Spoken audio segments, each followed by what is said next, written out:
Have you ever heard a story about a queen born from a sacred fire? Well, this is the story of Panchali, a true heroine. She is the heart of a famous poem called Panchali Sapatham, written by the great poet Subramania Bharati. Panchali was not just any queen, she was a miracle. She emerged from flames destined for a life of greatness and purpose. Her beauty was legendary, spoken of in every corner of the kingdom. People said her grace was like a gentle river, and her presence was as calming as a soft melody. She was married to the 5 brave Pandava brothers, and she was the queen who held their great family together. Panchali carried herself with a quiet elegance that commanded respect without a single word. She managed her royal duties with a soft touch, ensuring peace and harmony in the grand palace of Indraprastha. Her life was filled with the duties of a wife, a queen, and a mother. She was the anchor of the Pandava household, a woman who embodied the traditional virtues of patience and devotion. She was not weak, but her strength was quiet and internal. She believed in Dharma, the path of righteousness, and trusted her husbands to protect it and, by extension, to protect her. The turning point in Panchali's life came during a game of dice. It was a game that was not just about chance but about deceit and malice. He was tricked into gambling away everything he owned. He lost his kingdom. He lost his brothers. And finally, he even lost himself. In a moment of sheer desperation and poor judgment, he wagered Panchali, his own wife, and he lost.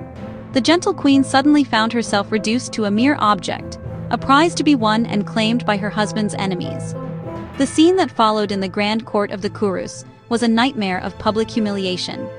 The victors, led by the cruel Duryodhana and his brother Dushasana, decided to shame her in front of all the kings and elders.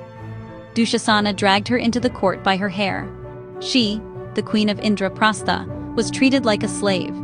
In that moment, her dignity was stripped away, layer by layer, in front of the very men who were sworn to protect her honor. Her husbands sat with their heads bowed in shame, bound by the rules of the wretched game. The elders of the court remained silent. They were helpless, and their helplessness was her ultimate isolation. Imagine the pain and terror she must have felt. But in that storm, something new began to stir within her. A spark of defiance refused to be extinguished. Instead of collapsing in despair, Panchali fought back with the only weapon she had left, her voice, her intelligence. In the depths of her humiliation, as Dushasana tried to disrobe her, a miracle occurred to save her honor. But the scars of that day were etched onto her soul forever. The pain did not break her, it transformed her. In that moment, Panchali found her ultimate strength. She rose from the floor of that court not as a weeping victim, but as a woman reborn in the fire of her own fury. Her gentleness was burned away, replaced by a cold, hard resolve. Her eyes, once soft, now blazed with the fire of vengeance. Standing in the center of the court with her hair unbound, she made a powerful vow. This was not a quiet prayer, but a thunderous declaration.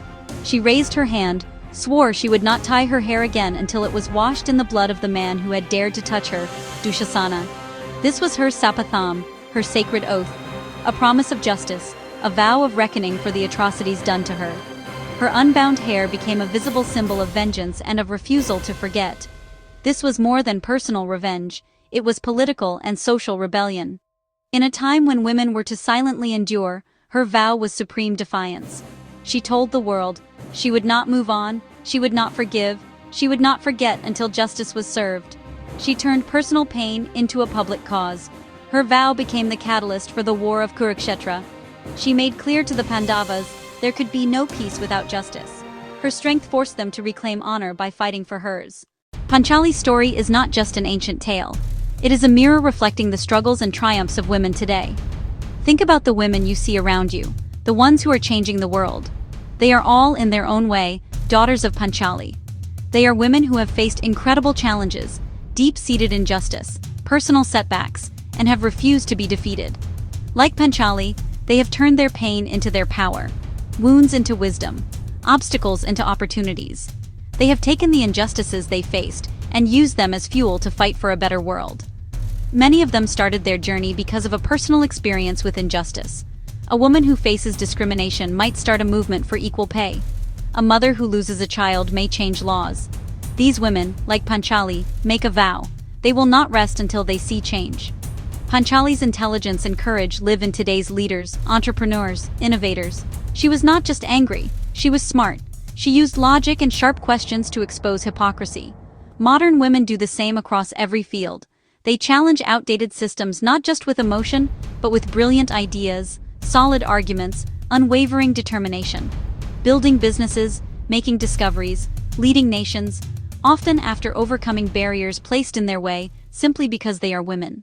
So, why do we still talk about a queen from an ancient poem today? We talk about her because Panchali's fire has never gone out. Her story remains incredibly important and relevant. She is more than just a character in a story. She is an eternal symbol of courage, resilience, the relentless pursuit of justice. Her journey from a gentle queen to a fierce warrior reminds every woman and every man that within us lies a strength we might not even know we have. It teaches us that even in our darkest moments, we can rise up and demand what is right. Panchali's story is a powerful call to action. It encourages us not to be silent witnesses to injustice. Remember the elders in the Kuru court who said nothing? Their silence allowed the horror to continue. Panchali's story urges us to be the person who speaks up, questions authority, stands with those who are being wronged. It tells young women that their voice matters. It teaches them to be brave, stand up for themselves, stand up for others who cannot. True strength is not about being unbreakable. It is about what you do after you have been broken. Our scars are not signs of weakness, but symbols of the battles we have survived. In a world that often tells women how to behave, how to dress, how to be, Panchali's story is a liberating roar that says, be yourself, be fierce, never let anyone extinguish your fire.